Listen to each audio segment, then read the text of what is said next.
Wellman TV. Jeric Agosta. Kabanata 601.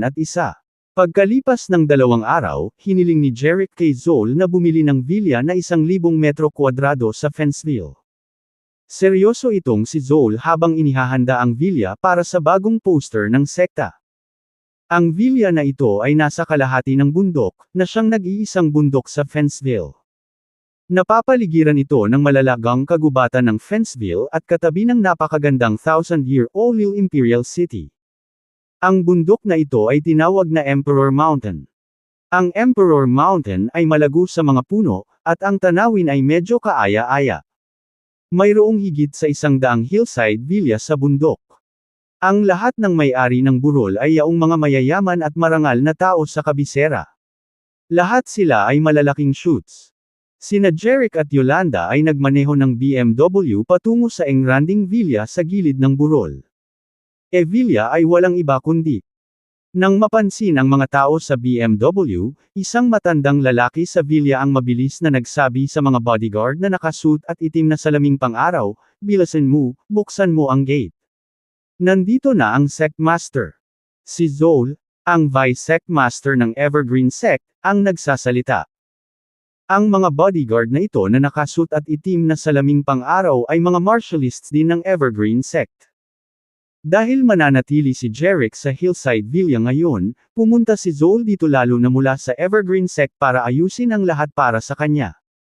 Gusto niyang i-welcome si Jeric sa bago niyang bahay. Si Zol ay gumawa ng maraming pagsisikap upang hayaan si Jeric na masiyahan sa kanyang bagong tirahan. Binuksan ng mga guard ang bakal na gate ng villa pagkakuha nila ng order. Pagkatapos ay nagmaneho si Jeric sa looban.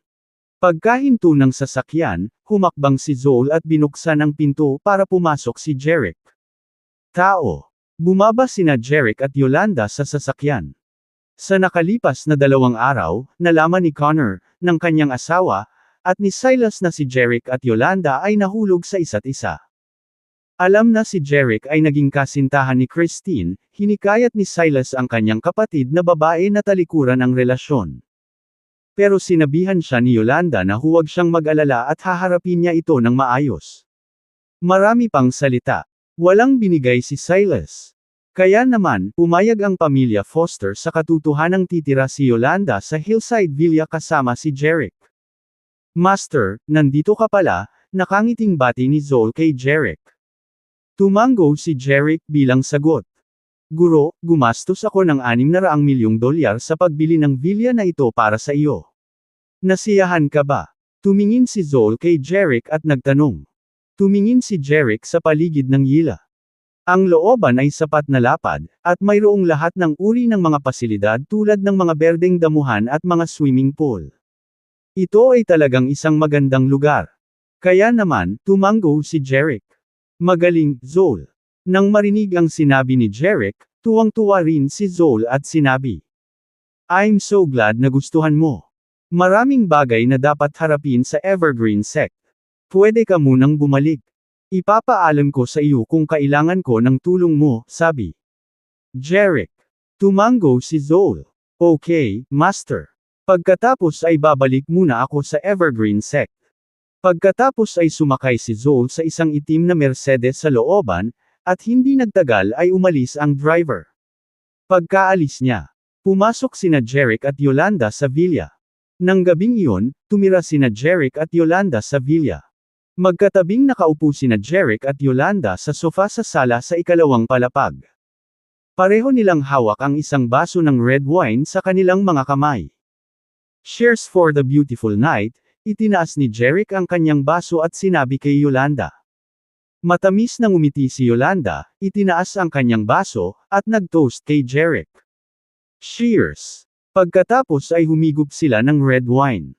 Matapos uminom ng red wine ay medyo namula si Yolanda na hindi maipaliwanag ang ganda ng mukha niya. Natukso si Jeric.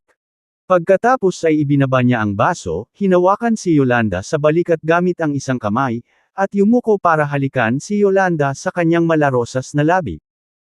Habang ninanamnam nilang dalawa ang tamis ng pag-ibig, biglang tumunog ang telepono sa bulsa ni Yolanda. Agad na humiwalay si Yolanda kay Jeric at kinuha ang kanyang phone. Tumingin si Jeric kay Yolanda at sinabing, "Naku, mukhang maling oras ang tawag." Inilibot ni Yolanda ang kanyang mga mata kay Jeric at sinabing, "Best friend ko ito." Pagkatapos ay hindi niya pinansin si Jeric at sinagot ang telepono, sinabing, "Daphne, bakit mo ako tinatawagan? May mali ba? Hindi ba kita matatawagan kapag walang nangyari?" Isang kaaya-aya at matamis na boses ang nagmula sa kabilang dulo ng telepono. "Siyempre kaya mo. Tell me, bakit mo ako tinatawag ngayon?" Tanong ni Yolanda. "Oh, mahal kong Yolanda. Ikaw ang matalik kong kaibigan. Paano mo nakakalimutan ang birthday ko?" Reklamo ng dalaga. Biglang umupo ng maayos si Yolanda at nahihiyang sinabi, "Daphne, I'm so sorry. Nakalimutan kong birthday mo bukas. Bukas, ipagdiwang ko ang iyong kaarawan kasama ka bukas." Dagdag ni Yolanda. "Sige. Nag-book ako ng private box sa Lestrange Hotel. Magkita na lang tayo bukas ng gabi. Okay, see you tomorrow night." Nang matapos ni Yolanda ang kanyang mga salita, ibinaba niya ang tawag. "Yolanda, hindi mo ba sasabihin sa akin ang tungkol sa matalik mong kaibigan?" Tanong ni Jeric. Tumingin si Yolafida kay Jeric at nagtanong, "Well, iniisip mo bang magkaroon ng bagong girlfriend?" Ngumiti si Jeric at sumagot, "Ganyan ba akong tao?" Tumango si Yolanda, na nagpapakita ng kanyang hinala sa kanya. Sinabi ni Jeric na may hinaing, "Mas mabuting hindi ko na itanong kung naniniwala ka ba sa ganoong tao. Kung hindi, wala akong ideya kung paano ipagtanggol ang aking sarili." Napahagalpak ng tawa si Yolanda nang makita niya kung gaano kamali si Jeric. Niyakap niya ang braso ni Jeric at sinubukang aliwin ito, na sinasabi, "Nagbibiro lang ako sayo. Bakit mo ito sineseryoso?" Nagkunwaring seryoso si Jeric at sinabing, "Ito ay may kinalaman sa aking reputasyon. Paanong hindi ko ito seseryosohin?" Bamulong si Yolanda sa kanyang tenga, "Kasalanan ko ang lahat. Huwag kang magalit. Sige, ikukwento ko sayo ang tungkol sa best friend ko." Pagkatapos ay sinabi ni Yolanda kay Jeric ang tungkol sa kwento nila ni Daphne. Nalaman ni Jeric na ang kausap lang ni Yolanda sa telepono ay si Daphne. Magkaklase at matalik na kaibigan sina Daphne at Yolanda. Ang dalawa sa kanila ay hindi maaaring maging mas intimate. Nagmula si Daphne sa pamilyang Dawson, na isa sa 4 na super rich na pamilya sa Fenceville. Kabanata 602. Bukod dito, ang pamilya ay mayroon ding makapangyarihang taga-suporta, na siyang Maiden Sect, isa sa 4 na dakilang sekta sa Fenceville. Matapos makinig sa pagpapakilala ni Yolanda, hindi maiwasan ni Jeric na tumingin sa kanya at sinabing, "Yolanda, ang iyong matalik na kaibigan ay may malakas na background. Bakit hindi ka humingi ng tulong kay Daphne noong nasa panganib ang pamilya mo?" Tanong ni Jeric.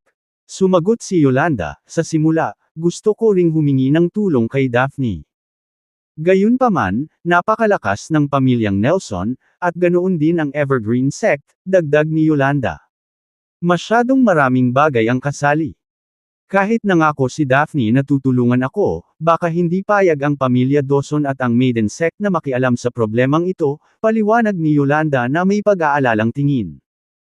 "Kaya, hindi ako hihingi ng tulong sa kanya maliban na lang kung wala akong ibang pagpipilian." Tumingin si Yolanda kay Jeric. "Higit pa rito, nalutas mo ang krisis para sa ating pamilya mamaya." Nang marinig ang sinabi ni Yolanda, hindi napigilan ni Jeric na tumango bilang pagsang-ayon. Sa katunayan, ang Nelson Family at ang Evergreen Sect ay parehong makapangyarihan. Ngunit hinding-hindi sila magkakaproblema sa iba pang magagandang pamilya para sa isang bagay na walang malasakit. Kaya imposibleng matulungan nila ang pamilya Foster. "Samahan ka sa birthday party ng matalik mong kaibigan bukas ng gabi," sabi ni Jeric. Gayunpaman, tinanggihan siya ni Yolanda. "Ihatid mo na lang ako sa Lestrange Hotel. Hindi mo kailangang dumalo sa birthday party kasama ako." Hindi maiwasan ni Jeric na mapatingin kay Yolanda na nakangiti. "Talaga bang natatakot ka na ma-inlove ako sa best friend mo?" Natatawang sabi ni Yolanda, "Hindi naman. Napakaraming babae ang pupunta sa birthday party ni Daphne. Natatakot ako na main love sila sayo." Nang marinig ang kanyang mga salita, sinabi ni Jeric ng may pagmamalaki, "Tama ka. Kapag nag-appear ako sa birthday party ng best friend mo, napakaraming babae ang magkakagusto sa akin." Nagpatuloy si Jeric sa pagsasalita, at pagkatapos ay pagsisisihan mong kunin roon. Hindi nakaimik si Yolanda nang marinig niya ang labis na mga salita.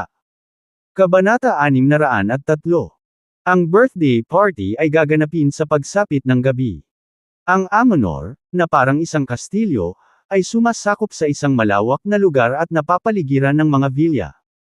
Matingkad ang ilaw sa buong manor at makikita ang mga bodyguard na nagpapatrolya kung saan-saan. Ang kahanga-hanga at protektadong villa na ito ay kabilang sa pamilyang Willek, isa sa 4 na napakayamang pamilya sa Fenceville.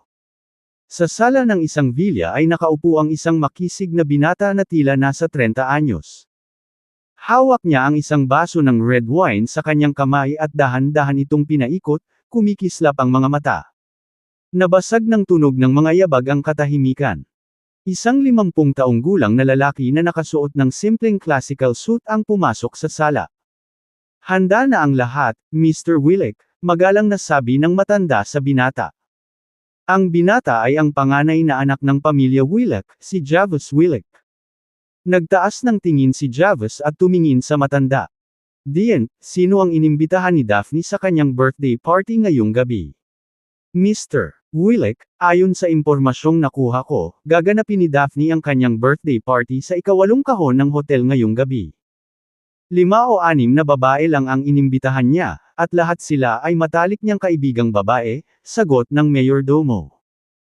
Tumingin si Javus kay Dian at sinabing, "Nakiusap ka na ba sa isang tao na maglagay ng ilang aphrodisiac sa alak?"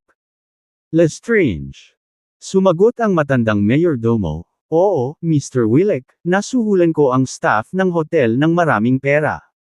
Maglalagay sila ng aphrodisiac sa alak ni Daphne. Pagkatapos inumin ni Daphne ang alak, para siyang lasing. Pagkalipas ng kalahating oras, ang mga aphrodisiac ay magkakaroon ng pinakamalaking epekto." Isang nasisiyahang ngiti ang lumitaw sa mukha ni Javus. "Dian, maganda ang ginawa mo. By the way, magsisimula na ba ang birthday party nila?" "8:00, sagot ni Dian.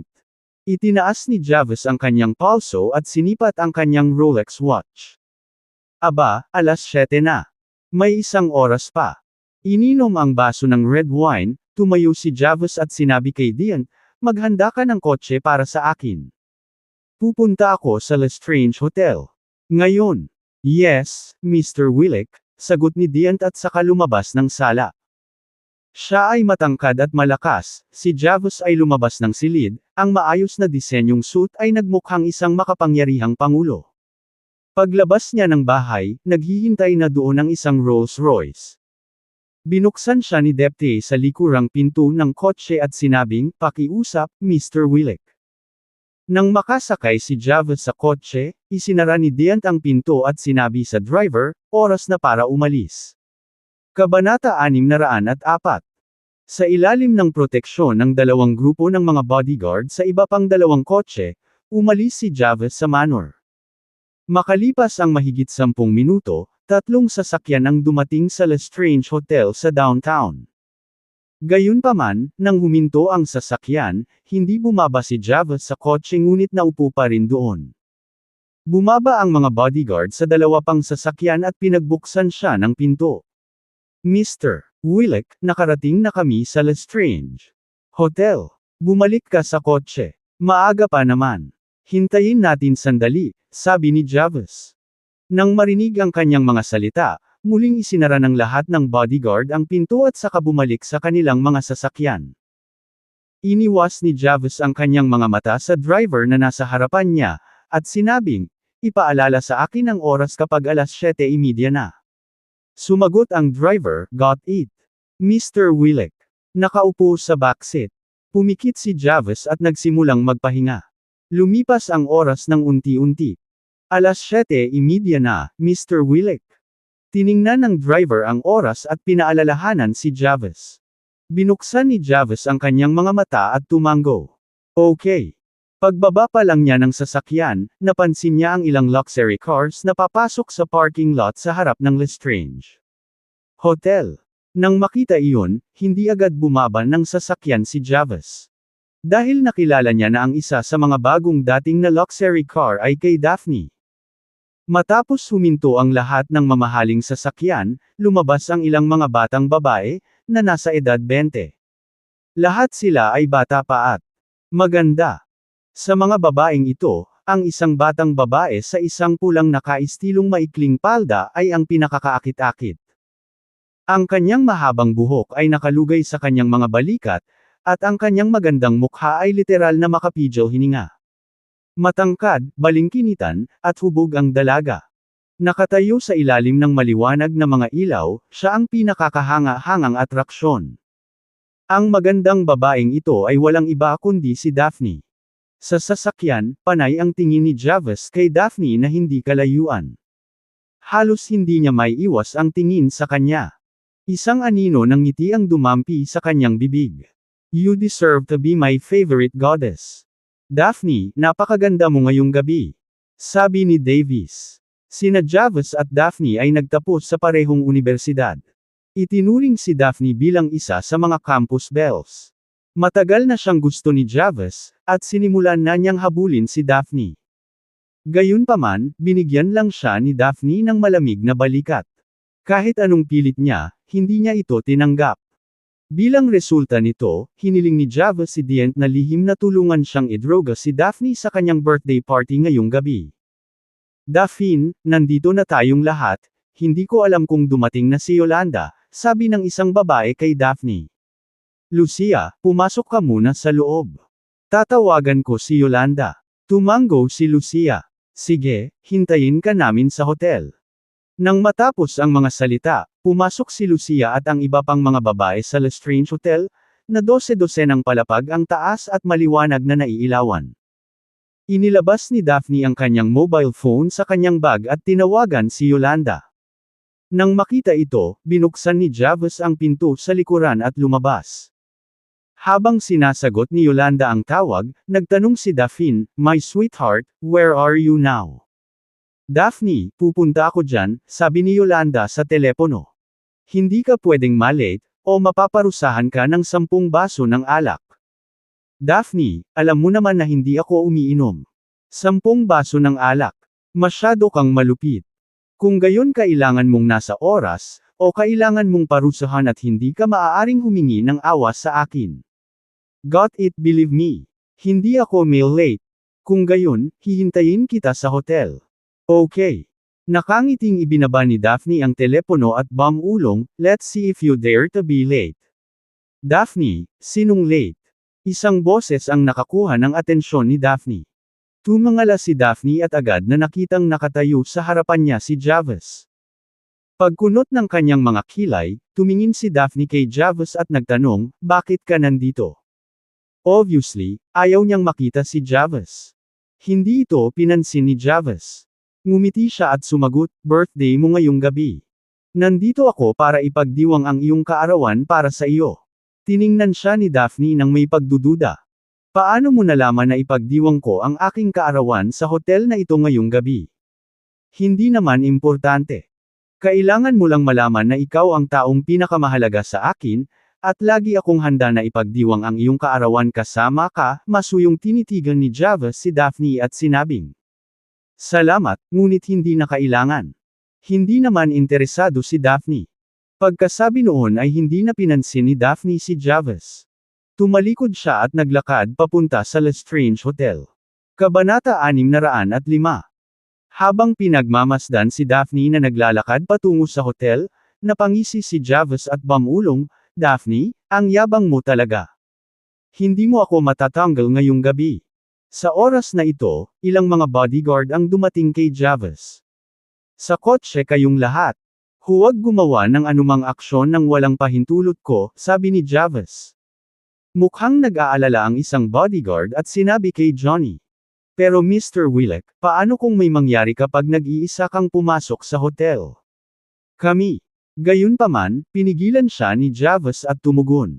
Walang magiging masama, ang pamilya Willock ang shareholder ng Lestrange Hotel.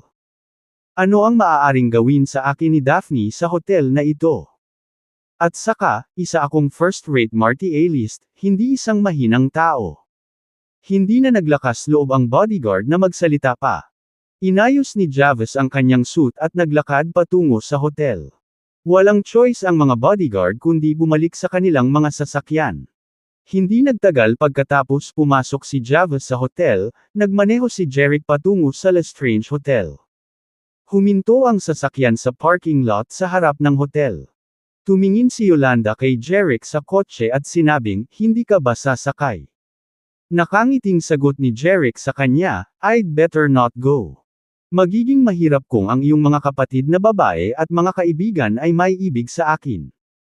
Nagpatikip ng bibig si Yolanda sabay tawa, "Bonibiro lang kita kagabi. Hindi ako naniniwalang mai-inlove sila sayo. Nine-love ako sayo dati kasi naloko ako sa matatamis mong salita." Natigilan si Jeric. "Pero sabi mo natatakot ka na mahalin ako ng kapatid mo kagabi." "Haha, nagbibiro ako. Natatakot lang ako na baka menas ka kapag dumalo ka sa isang girls' party." Tumikim si Yolanda. Nawalan ng masabi si Jeric. Hindi niya inaasahan na magsisinungaling ang kanyang diyosa sa kanya. Nasaktan si Jeric. Gayunpaman, tama si Yolanda. Bilang isang lalaki, nakakasawa siyang sumali sa isang party na puno ng mga babae. Kaya sabi ni Jeric kay Yolanda, "Pagkatapos ay pupunta ako upang kumain sa hotel, at hihintayin kita doon." Tumigil sa pagtawa si Yolanda at tumingin kay Seymour, seryosong nagtatanong, "Are you sure you want go with me?" Tumango si Jeric. "Oo. Magsaya kasama ang iyong mga kaibigan." "Sige." Hindi ito iginiit ni Yolanda. Bagamat sinabi niya kay Jeric na nagbibiro siya, talagang nag-aalala siya na ang kanyang mabubuting kaibigan ay mahuhulog kay Jeric. Pagkatapos ng lahat, siya mismo ay buhay na patunay. Kahit na alam niya na si Jeric W. ang nobyo ni Christine, nahulog pa rin ang loob niya kay Jeric. Kabanata 606. Kung hindi lang niya alam na nasa tabi ni Jeric sina Christine at Claire, baka sumuko na siya. Bukod dito, kung hindi nangako si Jeric na dadalhin niya sila sa isang magandang lugar para i-enjoy ang kanilang buhay sa hinaharap, hindi sana siya umibig kay Jeric ng buong puso. Bumaba sina Yolanda at Jeric sa sasakyan at pumasok sa hotel. Matingkad ang ilaw sa hall ng hotel. Maraming tao ang nasiyahan sa kanilang pagkain doon. Pupunta si Yolanda sa ika-4 na palapag, kaya iniwan niya si Jeric sa lobby. Pagkapasok ni Yolanda sa elevator, nakakita si Jeric ng bakanteng upuan sa lobby at umupo. Agad namang lumapit ang isang waiter at iniabot ang menu. Nag-order si Jeric ng ilan sa mga pagkain. Sinabihan siya ng waitress na maghintay saglit at saka umalis.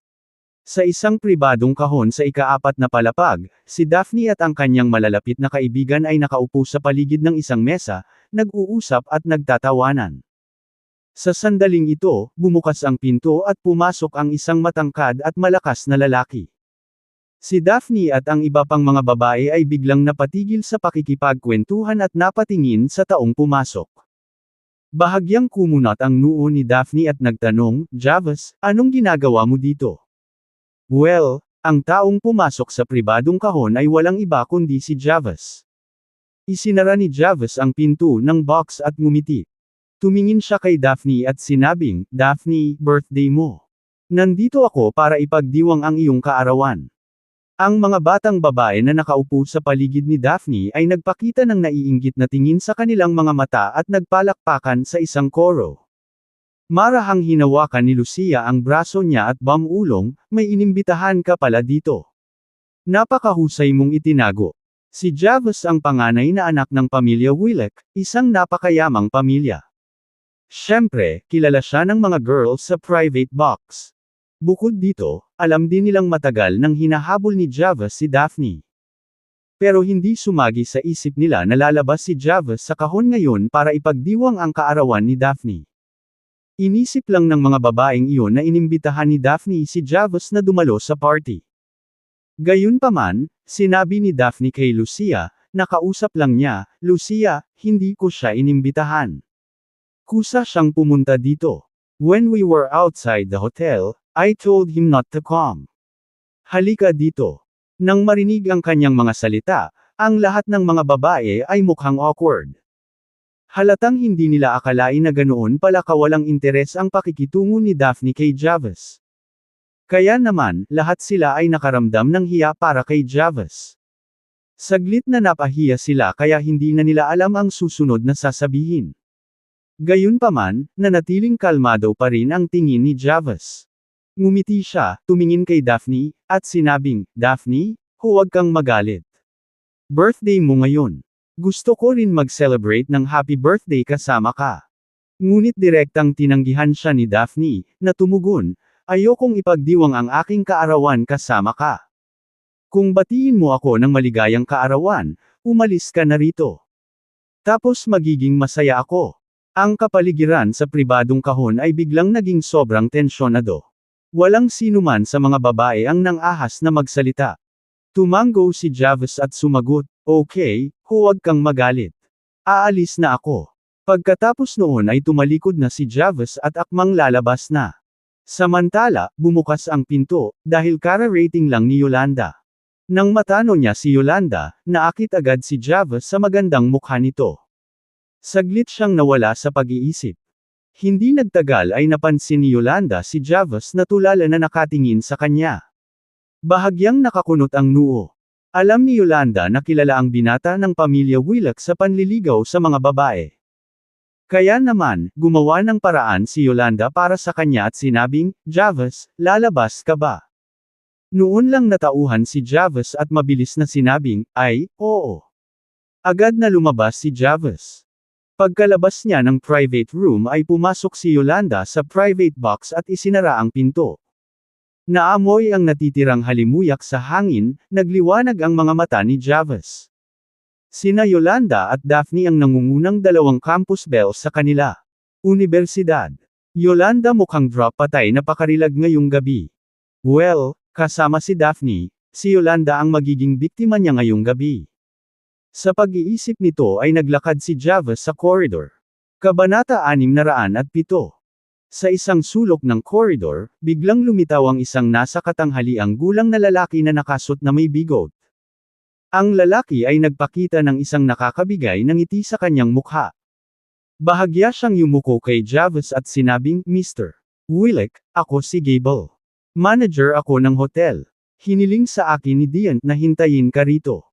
Sa pagtingin sa middle-aged na lalaki, alam ni Javis na siya ang nasuhulan ni Dian. Tumango si Javis kay Gable at nagtanong, Gable, may lugar ba tayong mag-usap? Mr. Willock, naghanda ako ng suite para sa iyo. Please follow me, magalang na sabi ni Gable. Bahagyang tumango si Javis. Umalis na silang dalawa sa corridor.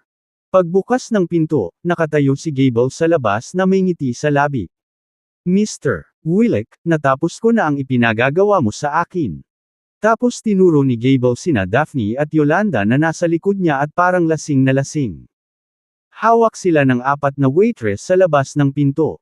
Isang ngiti ang sumilay sa mukha ni Javis. Magaling. Dalhin mo sila sa kwarto. Agad na sabi ni Gable sa 4 na waitress, bilisan mo. Dalhin mo sila sa kwarto. Pagkakuha ng order ay agad na binuhat ng 4 na waitress sina Daphne at Yolanda papasok sa suite. Pagkatapos ay inilagay nila sina Daphne at Yolanda sa malambot na kama sa kwarto. Mr. Willock, magandang gabi. Pambobolang sabi ni Gable. Kinuha ni Javis ang isang bank card mula sa kanyang bulsa, iniabot ito ni Javis kay Gable at sinabing, ilihim mo ito.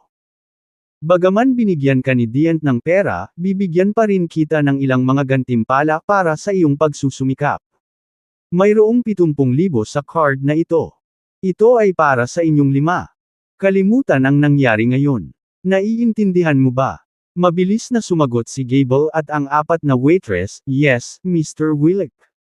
Bahagyang tumango si Javis at ibinigay ang bank card kay Gable. Ang password ay 6 na 0. Magalang na yumuko si Gable at paulit-ulit na nagpasalamat kay Javis. Salamat. Maraming salamat, Mr. Willock.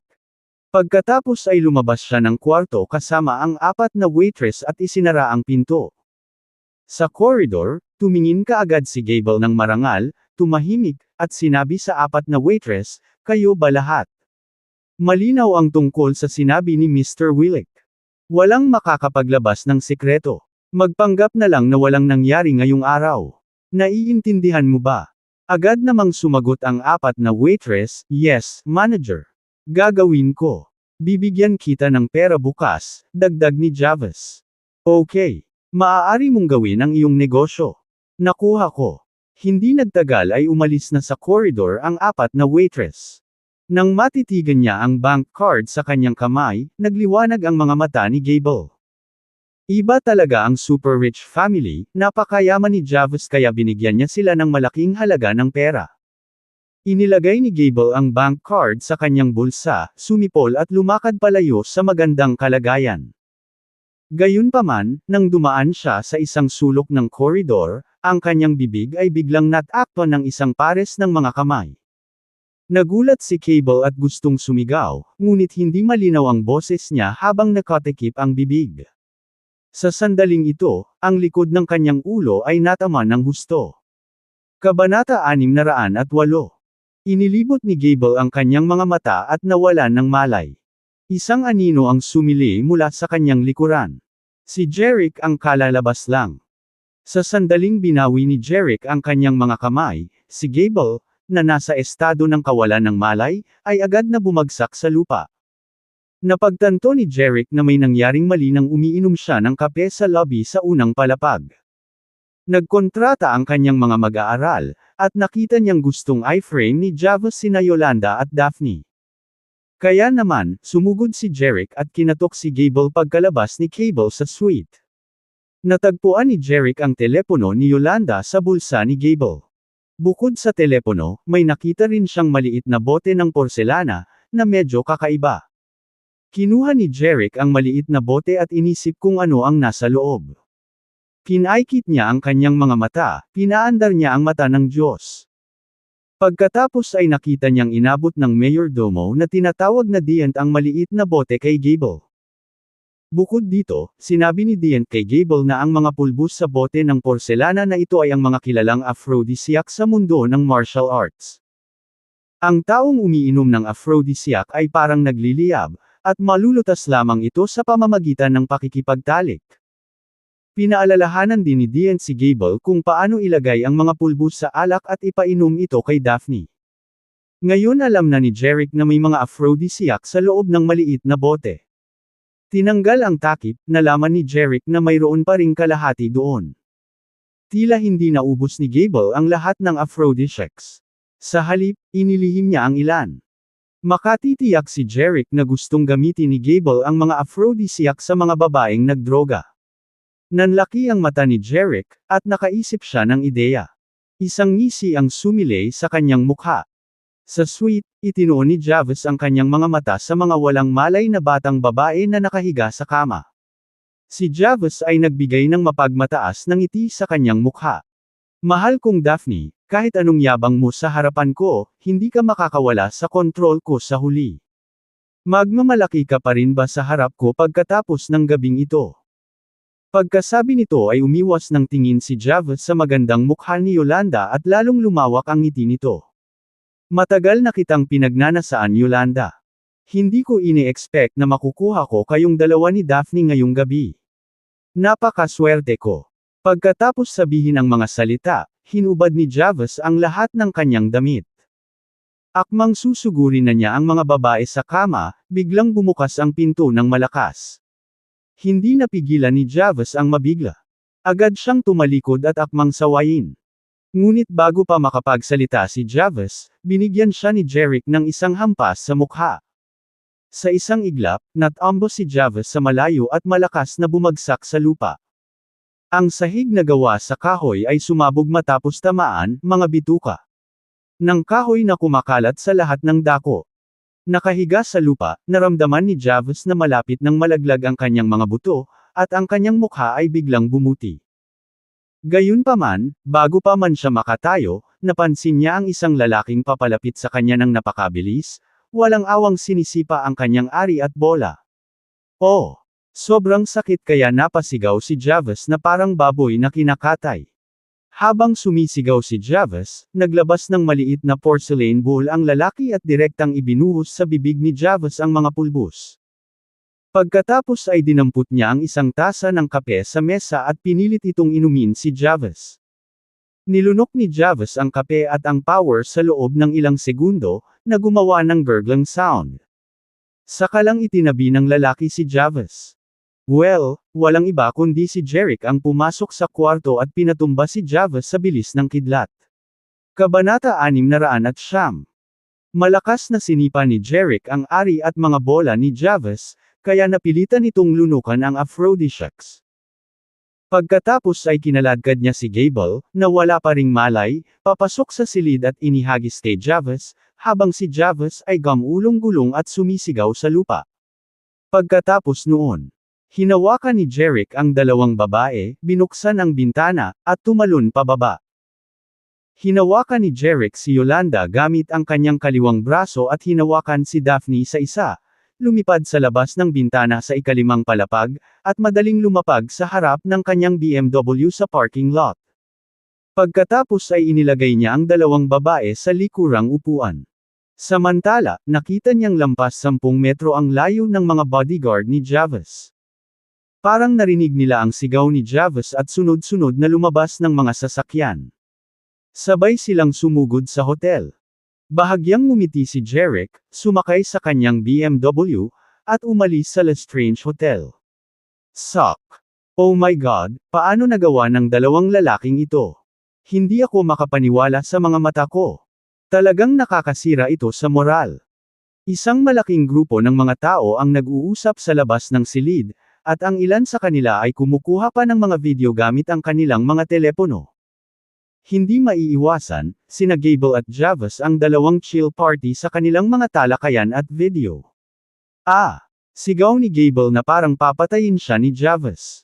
Nagising siya nang makaramdam siya ng matinding sakit. Sa paggising ni Gable, nalaman niyang nakikipagtalik sa kanya si Javas, tinatrato siyang parang babae. Sumisigaw sa kawalan ng pag-asa, patuloy na nagmamakaawa si Gable. Gayunpaman, napakabaliw ni Javas na wala siyang balak na huminto. Siyempre, hindi alam ni Gable na kinuha ni Javas ang aphrodisiacs, kaya naman nawalan siya ng malay at hindi niya mapigilan ang sarili. Dahil sa isang estado ng kabaliwan, tinatrato ni Javas si Gable bilang isang babae at nagsimulang makipagtalik sa kanya ng baliw. Nang sinipa ni Jeric si Javas sa mga bola, narinig ng maraming tao na sumisigaw si Javas at lumapit sila sa labas ng silid. Nagulat ang lahat ng taong nakatira sa sahig sa kanyang mga sigaw. Sunod-sunod silang lumabas sa kanilang mga silid, pilit na tinitingnan kung ano ang nangyayari. Tapos narinig nila si Gable na humirit. Gamit ang boses ni Gable bilang gabay, pumunta sila sa pintuan ng kwarto ni Javas. Pagdating nila doon ay namangha sila sa kanilang nakita. Parami ng parami ang dumating, nag-uusap at nag-shoot ng mga video. Umalangaw-ngaw sa corridor ang scuffling sound ng footsteps. Sumugod ang ilang gwardya ng hotel kasama ang ilang lalaking nakasot. Umalis ka na. Umalis ka sa daan. Sigaw ng mga guard sa mga nanunood. Walang pagpipilian ng mga taong iyon kundi ang umatras. Nagmamadaling pumasok sa silid ang mga gwardya at ang mga lalaking nakasweet. Pagkatapos ay nasaksihan nila ang eksenang makikita sa mga kwentong homoerotic. Mr. Wilek ilang lalaking nakasot ang natigilan at nauuto. Gayunpaman, kumilos si Javas na parang hindi niya narinig ang mga ito. Nakalubog pa rin siya sa sarili niyang paraiso. Ang mga lalaking nakasot ay mga bantay ni Javas. Kabanata 610. Parang narinig nilang sumisigaw si Javas habang naghihintay sa parking lot sa labas ng hotel. Bilang mga nagbabantay na gwardya, agad silang sumugod sa loob. Ngunit hindi sumagi sa isip nila na may makikita silang kahanga-hanga sa silid. Alam nilang magpapagabi si Javas kay Daphne. Ngunit ngayon ay nakikipagtalik siya kay Gable. Natarante sila at hindi makapaniwala sa kanilang mga mata. Sa pag-iisip ng kung ano, ang isa sa mga lalaking nakasweet ay agad na nagsabi sa mga gwardya ng hotel, hilingan ang lahat ng mga taong ito na umalis dito ngayon din. At sabihin sa kanila na ilihim ito. Natauhan ang mga tanod at mabilis na tumango bilang pagsang-ayon. Agad silang lumabas ng kwarto at pinaalis na ang lahat ng mga nanunood sa labas. Pagkatapos noon ay isinara na nila ang pinto. Nang makaalis na ang mga nanunood ay nagwink sa isa't isa ang mga guard ng hotel. Kung ano ang nangyayari sa loob ng silid ay gusto nilang tumawa, ngunit hindi sila nang ahas. Talagang mahirap para sa kanila na panatilihing tuwid ang mga mukha. Pinaandar ni Jeric ang kanyang BMW pabalik sa kanyang villa. Matapos huminto ang sasakyan sa looban, isang Marty A-list mula sa Evergreen sect ang nagbukas ng pinto para sa kanya at sinabing, "Welcome back, Master." Tumango si Jeric bilang sagot. Pagkatapos ay lumabas siya ng sasakyan at binuksan ang pinto sa likuran. Sa oras na ito, nalaman ng Marty A-list na may dalawang lasing na dilag sa likurang upuan ng sasakyan. Kilala niya si Yolanda, ang kasintahan ni Jeric. Ngunit hindi pa niya nakita ang ibang babae. Na-curious ang Marty A-list, nagtanong. "Guro, sino itong binibini?" "Kaibigan ni Yolanda. Mga lasing sila, kaya kinailangan kong buhatin sila pabalik," sagot ni Jeric. Tumango ang Marty A-list at sinabing, "Oh, I see. Tulungan ko siyang umakyat sa taas." Isang sulyap ni Jeric kay Daphne, na nakasuot ng pulang damit sa likurang upuan ng kotse. Napakaganda at sexy niya. Ang mahahabang binti niya ay lalo siyang naging kanais-nais. Maraming ipen ang nag-isip na siya ay kaakit-akit. Hindi na kailangan. Dito ka na lang at alagaan mo siya para sa akin. Ipapaakyat ko muna si Yolanda, at pagkatapos ay bababa ako at buhatin siya sa itaas, sagot ni Jeric. Ang Marty A-list ay tumugon, "Naku,